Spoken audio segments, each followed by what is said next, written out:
मेरे पिता गांव में ही चौधरी की हवेली में काम करते थे। हम बहुत गरीब थे। एक दिन कुछ चौधरी के कुछ आदमी हमें उठाकर हवेली में ले गए।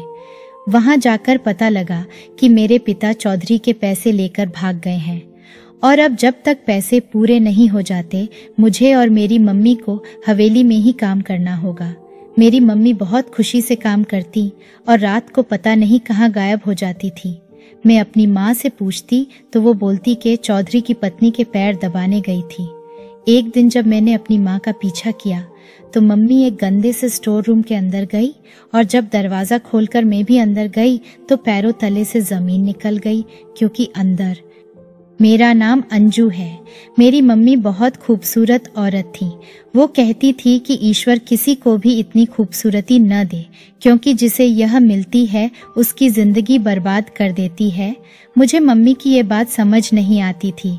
वो शायद इसलिए ऐसा बोलती थी क्योंकि मेरे पापा बहुत ही सामान्य व्यक्ति थे और दिखने में भी ज़्यादा अच्छे नहीं थे और वो सारी जिंदगी मेरी मम्मी पर शक ही करते रहे। बोलते कि मैं तो बदसूरत व्यक्ति हूँ और तुम इतनी सुंदर हो तो तुम मेरे साथ कैसे खुश रह सकती हो। तुम्हारे दिल में ज़रूर किसी और की ही चाहत होगी। हम लोग छोटे से गांव में रहते थे। इस गांव में चौधरी का हुक्म ऐसे चलता था कि जैसे वो यहाँ के राजा है और हम सब लोग इसकी प्रजा है। पापा गांव के चौधरी के साथ काम करते थे। कोई अच्छा काम नहीं था, बस हवेली में ही देखभाल करनी होती थी। मेरी मम्मी भी गांव में काम करती थी, लेकिन फिर भी इनकी खूबसूरती में कोई फर्क नहीं आता था। मैं सोचती थी कि वो अगर अपना ख्याल रखे तो वो और भी ज्यादा खूबसूरत हो जाए। बहुत छोटी उम्र में ही मम्मी की शादी पापा से हो गई थी। मम्मी की उम्र 32 साल थी और मैं भी 14 साल की हो गई थी। एक दिन मम्मी पापा में लड़ाई हो रही थी।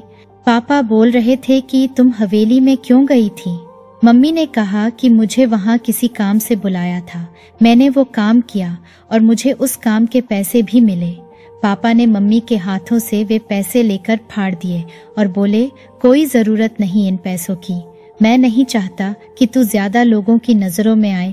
जिस खेत में तुम काम करने जाती हो वहाँ सिर्फ औरतें ही जाती हैं, इसलिए मैंने तुम्हें इजाज़त दी है। तू सिर्फ मेरी है, मेरे लिए है। मैं किसी और की नज़र तुम पर नहीं पड़ने देना चाहता। मम्मी कहती कि मुँह तो देखो, इस आदमी का मुझसे लड़ता रहता है, जबकि मैं इसको मिल गई। इसे उसी बात पर खुश रहना चाहिए, वरना तो मैं ऐसे व्यक्ति को अपने पैरों के पास भी बैठने ना दूं। मुझे लगता था कि मम्मी पापा के प्यार को ही नहीं समझती हैं।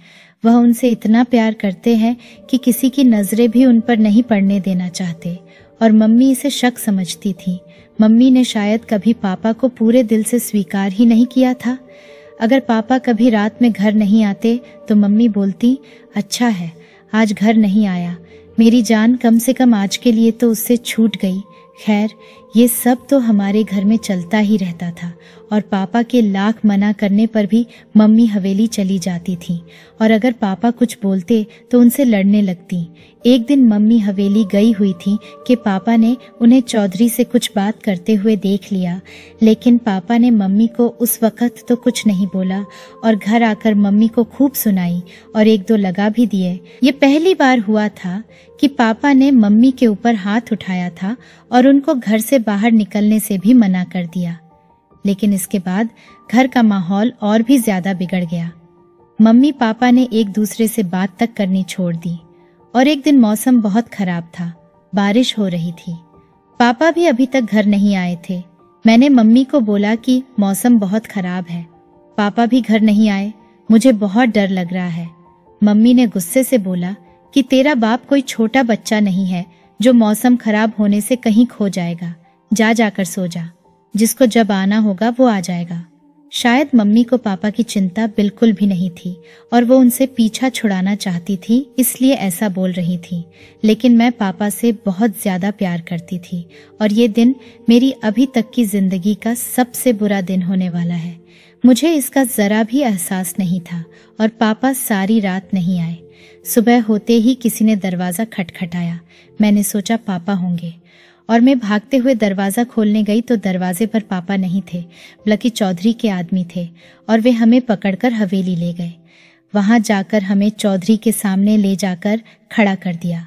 कुछ देर के बाद चौधरी बोला कि तुम्हारे पति ने मुझसे बहुत सारे पैसे उधार लिए थे जो वो धीरे धीरे करके चुका रहा था, लेकिन रात वो मेरी हवेली से चोरी करके भाग गया है, जिसमें वो बहुत सारे पैसे और सोना चांदी ले गया है, और जब तक वो सब उतर नहीं जाता तब तक तुम दोनों को इसी हवेली में काम करना पड़ेगा। ये सुनकर मुझे बहुत जोर से झटका लगा। सोचा कि अगर पापा को ऐसा ही करना था तो हमें भी साथ ले चलते, कम से कम हमारी जान तो बच जाती। और दूसरी तरफ ना जाने क्यों पर मुझे ये मम्मी की साजिश भी लग रही थी और इन लोगों ने हमें काम पर लगा दिया। मम्मी किचन में काम करती और मैं बाहर बगीचे में, और रात में हम इतना थक जाते कि हमें लेटते ही नींद आ जाती। अब मुझे भी पापा से नफरत होने लगी थी, क्योंकि उनकी वजह से मम्मी और मेरी जिंदगी नर्क बन गई थी।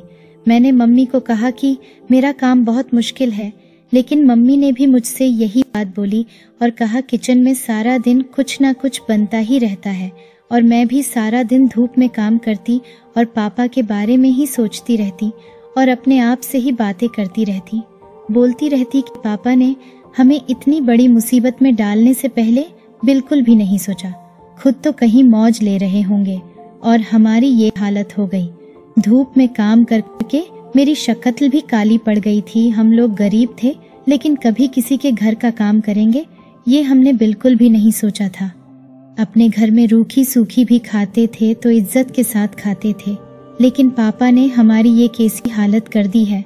पापा ने ऐसा कर दिया, मुझे यकीन ही नहीं आ रहा था, क्योंकि पापा तो हमारे ऊपर किसी की भी नजर न पड़े ऐसा सोचते थे। फिर उन्होंने ऐसा कैसे कर दिया। इधर मैं धूप में काम कर कर के बदसूरत और काली होती जा रही थी, लेकिन मम्मी अब अपना काम खुशी खुशी कर रही थी। मुझे लगा कि मम्मी का काम शायद अब आसान हो गया है। खैर, एक दिन रात में अचानक मेरी आंख खुली तो देखा कि मम्मी कमरे में नहीं है।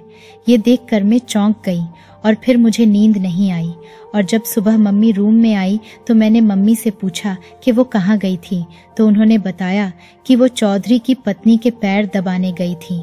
मुझे सुनकर थोड़ा सुकून मिला, और जो मैं सोच रही थी कि घर में इतने सारे मर्द हैं, कहीं मम्मी कोई गलत काम ना करने लगी हो, मेरी ये गलतफहमी दूर हो गई। लेकिन अब ये मम्मी का रोज का काम हो गया था।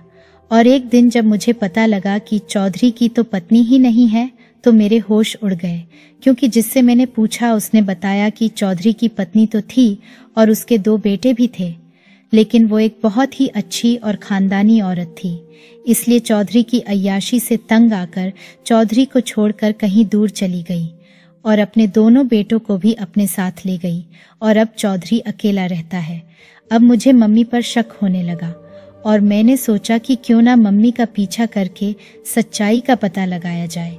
और मैं जब काम करके रूम गई तो कुछ देर बाद मम्मी भी आ गई। हमने साथ में खाना खाया और सोने के लिए लेट गए। लेटते ही कुछ देर बाद मुझे नींद आ गई, और कब सुबह हुई मुझे पता भी नहीं चला, क्योंकि काम करके बहुत थक जाती थी, इसलिए ऐसा होता था। लेकिन आज मैंने सोच लिया कि मैं आज कोई काम नहीं करूंगी, और रात में मम्मी का पीछा जरूर करूंगी, जिन बाबा के साथ में बगीचों में काम करती थी। मैंने उन्हें बोल दिया कि बाबा आज मेरी तबीयत ठीक नहीं, इसलिए आज मुझसे काम नहीं होगा। बाबा बोले, कोई बात नहीं बेटा, तुम आराम करो, और अगर कोई आए तो तुरंत कुछ ना कुछ काम में लग जाना, क्योंकि ये लोग बहुत ही अत्याचारी हैं, तुम्हें खाली बैठा देखकर पीटना न शुरू कर दे। खैर, मैंने ऐसा ही किया। मैं पूरा दिन खाली बैठी रही, और अगर कोई आता तो थोड़ा बहुत काम करने लगती। कुछ देर बाद शाम हो गई और मैं अपने रूम में आ गई, और मेरे कुछ देर बाद मम्मी भी आ गई। हमने साथ में बैठकर खाना खाया, और मम्मी ने मुझे बताया कि चौधरी की पत्नी बहुत अच्छी है। उसने मुझे बोला है कि बहुत अच्छा खाना बनाती हो और मेरे पैर भी अच्छे से दबाती हो। मैं चौधरी साहब से बात करूंगी कि वो तुम्हारी तनख्वाह दे और तुम्हारे पति ने जो किया है उसको भूल जाए। लेकिन मुझे पता लग चुका था कि चौधरी की कोई पत्नी नहीं है, और मम्मी मुझसे झूठ बोल रही हैं। मम्मी जरूर मुझसे कुछ छुपा रही है, और मैं आज मम्मी का पीछा करने के लिए तैयार थी। और कुछ देर बाद मैंने सोने का नाटक शुरू कर दिया और आंखें बंद करके लेट गई। 1 घंटे के बाद मुझे दरवाजे की कुंडी खुलने की आवाज आई। मैंने हल्की सी आंखें खोली तो मम्मी दबे पैरों बाहर निकल रही थी। मम्मी के बाहर निकलते ही मैं भी उठ गई और बहुत ही आराम आराम से मम्मी का पीछा करने लगी। तो मैंने देखा मम्मी एक कमरे की तरफ जा रही थी। मम्मी ने धीरे से दरवाजा खोला और अंदर चली गई। मैं पास गई तो पता लगा कि वो एक स्टोर रूम है जिसमें काफी सारा पुराना सामान रखा था। मैं भी धीरे से अंदर चली गई और एक लकड़ी की अलमारी के पीछे छुप गई। फिर बिल्कुल दबे पांव आगे गई और जब मैंने सामने का दृश्य देखा तो मेरे होश उड़ गए और मेरी आंखों से आंसुओं की झड़ी लग गई, क्योंकि सामने मेरे पापा थे जिनको जंजीर और रस्सियों से जकड़ रखा था और मम्मी उनसे बोल रही थी कि देख लिया मुझ पर हाथ उठाने का नतीजा और मुझ पर रोक टोक लगाने का अंजाम। और अब मैं जा रही हूँ चौधरी के बिस्तर में, वो मेरा इंतजार कर रहे होंगे। और हर रोज चौधरी के पास जाने से पहले पता है मैं तुम्हारे पास क्यों आती हूँ, ताकि तुम्हें तड़पा सकूं कि जिस पत्नी पर तुम किसी की नजरें भी बर्दाश्त नहीं कर सकते थे, आज वो किसी के पास सारी रात रहती है। और ये कहकर मम्मी वहां से चली गई और मैं भी जल्दी से कमरे से बाहर निकली ताकि मम्मी के गेट बंद करने के बाद उसे खोलकर अपने पापा को छुड़ा सकूं। मम्मी ने ही पापा के साथ ये सब कुछ किया था, उनको सभी गांव वालों के सामने एक चोर बना दिया था और खुद चौधरी के साथ रंगरलियां मना रही थी और मुझे भी बाहर मर्दों में छोड़ दिया था ताकि मुझे कुछ भी पता न चल सके। खैर मैं बाहर आकर छुप गई। मम्मी बाहर निकली और दूसरे कमरे की तरफ चली गई। शायद वो चौधरी का ही कमरा होगा। मैंने जल्दी से गेट खोला और पापा के पास पहुंच गई। पापा मुझे देखते ही रोने लगे और कहने लगे, तुम यहाँ क्यों आई हो? भाग जाओ यहाँ से कहीं बहुत दूर, वरना वो डायन तुम्हें भी कुछ कर ना दे। खैर मैंने पापा को जैसे तैसे करके खोला। हाथ खुलते ही पापा ने मुझे गले लगाया और उसके बाद स्टोर रूम से ही एक कुल्हाड़ी उठा ली और बोले, मैं आज इस चुड़ैल और चौधरी को नहीं छोड़ूंगा। लेकिन मैंने पापा को रोक लिया और कहा कि आप ऐसा नहीं कर सकते।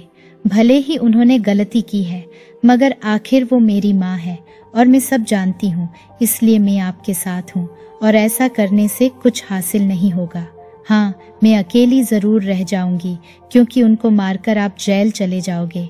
आपके साथ उन्होंने धोखा किया है और चौधरी भी एक अय्याश किस्म का व्यक्ति है। वो दोनों एक दूसरे के ही काबिल है। आप उनको उनके हाल पर छोड़ दे और हम यहाँ से कहीं दूर चलते हैं। खैर पापा ने मेरी बात मान ली, लेकिन मुझे बहुत तकलीफ हुई। मुझे अपने मम्मी पापा में से किसी एक को छोड़ना पड़ा, लेकिन मैंने उसका साथ दिया जो सही था और हम उस स्टोर रूम से बाहर निकले, चौधरी के गोदाम में पहुंच गए और जाने से पहले पापा ने चौधरी के गोदाम में आग लगा दी। हमने रात में ही वो गांव छोड़ दिया। गोदाम में जो पापा ने आग लगाई थी उसे चौधरी को बहुत ज्यादा नुकसान हुआ, क्योंकि गोदाम में उसकी एक गुप्त तिजोरी भी थी जिसमें बहुत सारा पैसा था। ये देखकर चौधरी पागल हो गया और एक दिन खाना बनाते हुए मेरी मम्मी के साथ भी हादसा हो गया। उनका आधा चेहरा जल गया। इसके बाद वो बहुत बदसूरत दिखने लगी और चौधरी ने भी उनको छोड़ दिया। ये सदमा उनसे बर्दाश्त न हुआ कि वो एक बदसूरत औरत बन गई थी, जिसके चलते वो पागल हो गई और अब वो उसी गांव की सड़कों पर इधर से उधर मिट्टी खाते हुए घूमती रहती है। गांव छोड़ने के बाद ये सारी बात मेरे पापा को उनके एक किसान दोस्त ने ही बताई थी, जो एक बार उनको शहर की मंडी में मिल गया था। आखिर उनको उनके किए की सजा भी मिली और पापा और मैं एक साथ भी थे। अगर उस दिन गुस्से में उन दोनों को जान से मार देते तो आज वो जेल में होते और पता नहीं मेरा क्या होता। मैंने उनको शांत किया और समझाया तो वो मान गए थे। तो दोस्तों, हमें इस कहानी से ये सीखने को मिलता है कि जिंदगी में आप कितनी भी मुश्किल और गुस्से में क्यों ना हो, आपको हमेशा शांति से सोचना चाहिए।